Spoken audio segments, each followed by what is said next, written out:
Hi, this is Jessica with Deco Beading.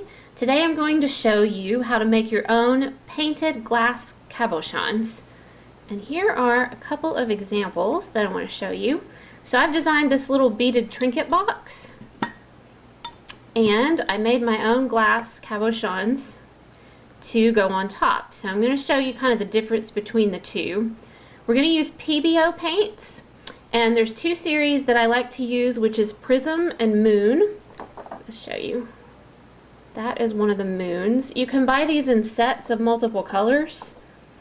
I purchased them at Michael's. You can probably also find them online. I'm going to show you two methods. One method is going to give you this kind of look, where it's a little bit more defined in the colors.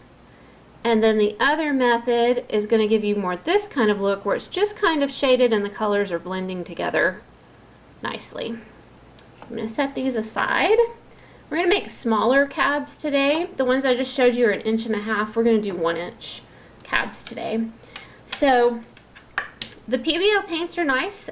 You can actually mix them together, and you can even, if you happen to have some alcohol inks, you can mix alcohol ink in with them also to get some colors that you wouldn't be able to have otherwise. So today I have my paint palette over here, and I've gone ahead and pre-mixed some colors that I wanted to play with, and I did actually include some alcohol ink in a couple of these. So what you're going to need your paints. You're going to need a nice piece of white cardstock. We won't need the glass cab. Well, let's see. We'll need glass cabs for one method. The other one's going to have to dry a couple days before we'll need our glass cabs. You might want some stir sticks, especially really, the Pebeo paint tends to separate between the oil and the color itself, so even if your bottles are new, you're probably going to want some stir sticks. So I use these nice little skinny kind of popsicle sticks for that. I use toothpicks to put my design together, to swirl things around. So you definitely want some toothpicks. And then if you're going to do the shaded method, like this one right here, you're going to want some sticky tack. I'm going to show you the label of the one. I got this one at Michael's. This is the Elmer's version. So it's adhesive tack. This is made for putting like posters and things on the wall without hurting your wall. We're going to use it in a little different manner today. I borrowed this method from another YouTube lady video. She had that idea, and that actually works pretty nicely. So, okay, so we're going to do two methods. Pebeo is technically a pour paint. So if I had a large canvas, I would be taking these Pebeo bottles and just pouring them onto the canvas and then sort of letting them flow together and make pretty designs. But because we're making cabs, we're basically working with a teeny tiny canvas. So I manipulate the Pebeo paint with toothpicks in order to get the result that I want in a much smaller space. Pouring just doesn't work as well. So I'm going to pull my paints over here. And unlike other paint, we're not ever going to use a brush. We can use the toothpick, and you're just going to put blobs of the paint in the middle of your paper. I think I'm going to move my camera down here so you can see it. I'm going to kind of close up on what I'm doing here. Okay. So I'm just going to put blobs. You just kind of put them next to each other. Don't put them on top of each other. This one's really pretty. I used put some alcohol ink in that one to get that kind of bright pink color that I think is really pretty. And just pick colors that you want to use together. There's not really any rules. It's kind of the nice thing about this. You just kind of spend a couple of hours playing with this if you want to, because it's fun. And I pre-mixed these, like I said. I just wanted some colors other than what comes straight out of the bottle. The colors from the bottle are very pretty, but I've owned my Pebeo paints for a while, so I've kind of combined all those colors already. So I wanted to experiment today with mixing some of them together. Like I said, kind of throwing in some alcohol inks. I've got a little thing of mica powder over here too, and I think I might try that today. So I work with polymer clay sometimes, so I own all kinds of things for coloring polymer clay, and that's what I bought these Pebeo paints for originally. But then I discovered you could make such pretty designs with them that I started putting them under glass cabs, and they're just really pretty. that. I'll probably need more than this. I'm going to try not to let it get too thick because that kind of wastes the paint. Okay, so let's see. These might be a little further apart. I'm going to use a big stick real quick. I'm going to get them kind of close together. I've probably spaced them out a little more than I needed to. Again, remember, if we were doing this on a big canvas, do some of that in the middle, we would just be pouring these paints. And we would use kind of a large quantity, and they would just start to kind of flow together naturally. It's kind of a neat, it's got a pretty, more, this color is really pretty. So this one I put an alcohol ink to make this beautiful kind of teal color. It's really pretty. And there are other series of Pebeo paints, but they don't have this pretty shimmer to them. There's like some that are just solid colors. And I'm sure this would work with those also. But since we're doing this today, the one we're doing is the lid of the trinket box. But I also use these for jewelry a lot. And so I like them to sparkle a little bit more than some of the other series of the Pebeo paint. Doesn't really give you that look. Okay, I think that's probably close enough together. Okay, so it just looked like I kind of have a little bit of a mess, but let's sit down. Okay. I'm just going to swirl kind of in the same direction, and you're going to see how pretty that starts to be. Isn't that pretty? If you can see that, I'm going to lift it up. I think the glare is kind of, it's really, really beautiful. Okay, so now I'm going to kind of add on to that, which is the nice thing, is we can just put, so this is just right out of the bottle. I'm going to do some gold. Put some gold kind of around the edges. And again, there's not really any rules. And on one of the methods we're going to use, we're going to actually let the design dry for a couple days before we put a glass cab on top of it. And the nice thing about that is once the design is dry, you can pick kind of the prettiest section of the colors and choose that to put under your cab. So if there's a section that's much nicer looking than some of the other parts of it, that's what we're going to pick. Or if there's multiple sections that are pretty, then you can do more than one glass cab. I'm just going to do some of this.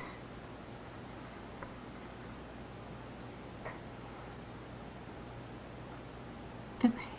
And I'm just going to play around with it for quite a while. So I'm probably going to stop filming in a minute so you don't have to watch me do that. But just know you can kind of keep adding to the edges and then just get your toothpick back out and swirl that all around. And you can really get some pretty things going. It's kind of exciting to see it come together because it was just solid colors of paint. And all it takes is a toothpick and some swirls and you get what looks like a tiny little masterpiece. Okay, so I'm going to do green. My green is kind of gooey because it was starting to dry up a little bit, so it's a little thicker than some of my other ones. Okay, I'm going to swirl one more time on camera. Just leave that kind of, and you can kind of swirl and re-swirl, like if something still looks a little too solid to you. I always swirl in the same direction, just because I don't have a good reason for doing that. You probably don't have to, but yeah, that's pretty. And so then this outside edge with the pink needs some other, I need to add some other things to it.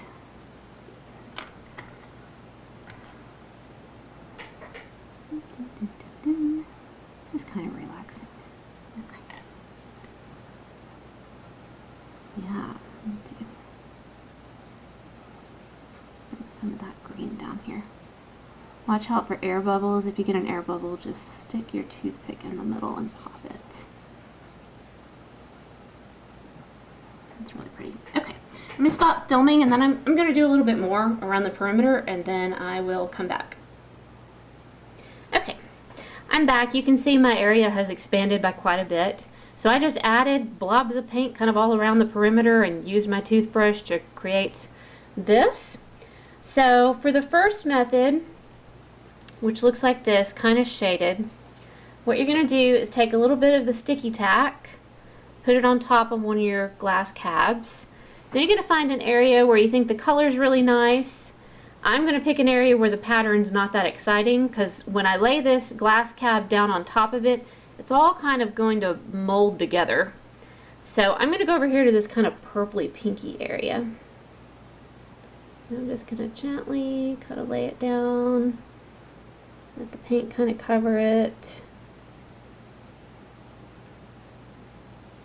And I'm going to lift it off. Okay, that's what it looks like on the back. The front's going to be pretty and kind of mottled. So then I'm just going to take it, kind of use the sticky tack to hold it up. You want it as close to level as you can get. And it's just going to sit like that for a couple of days until it dries. Trying to get it kind of level there. Yeah, there we go. Okay, so that's method number one. I'm going to let this dry for a couple of days. If you only do 24 hours, it's still a little sticky. I'm going to do at least 48 before I film the rest of the video. You'll notice in your pattern, you might see some little circles. I don't know if you can see mine, but there's a little kind of a circle pattern.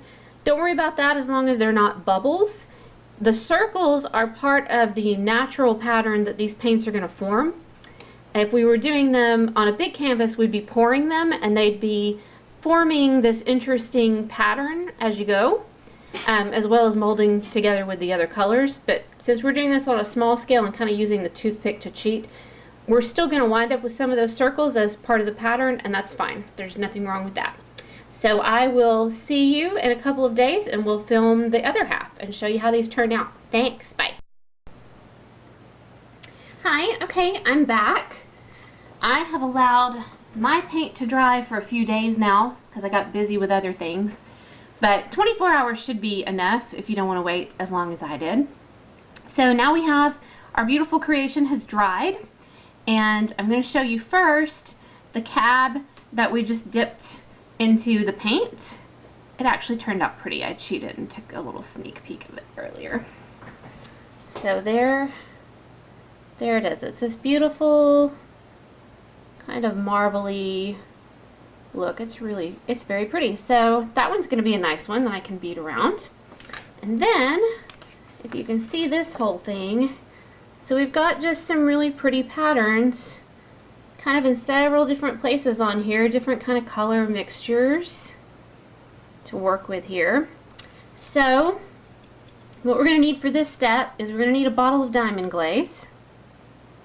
And you can order this on Amazon, or I think some of the craft stores carry this also. And then you're going to need some glass cabs, just clear glass, however many you think you can use, and whatever sizes you want.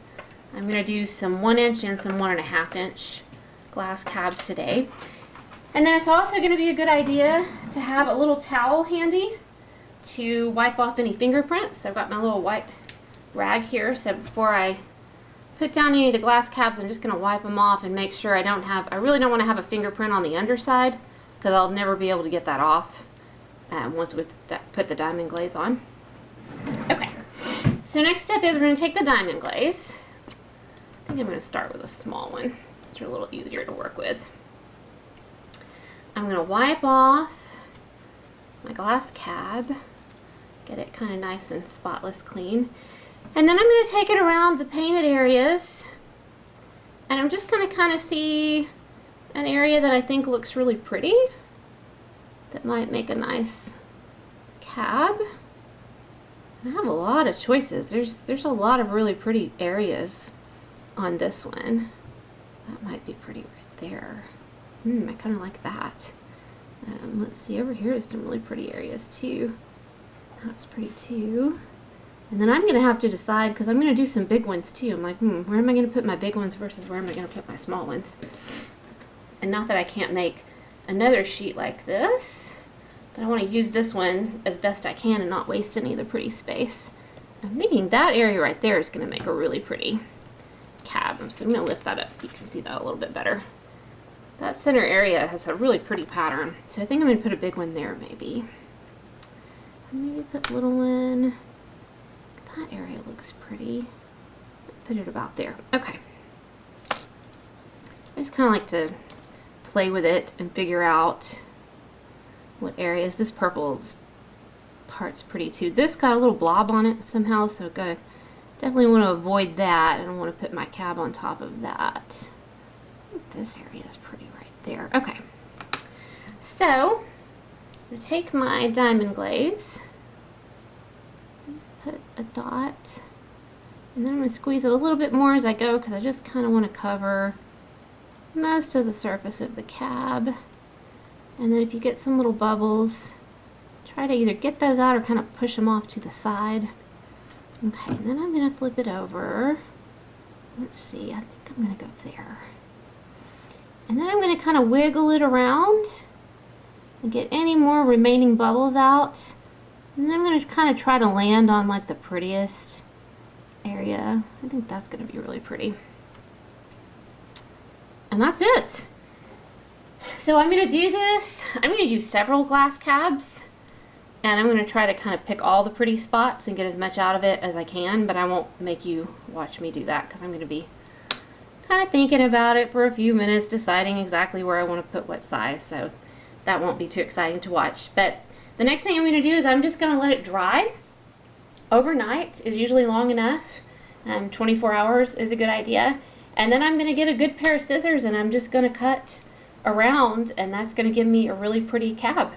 So I will film that part, but in the meantime I'm going to go off camera and glue some more of these in different areas, and then we'll pick back up once this is dry and I'll show you how to complete this project.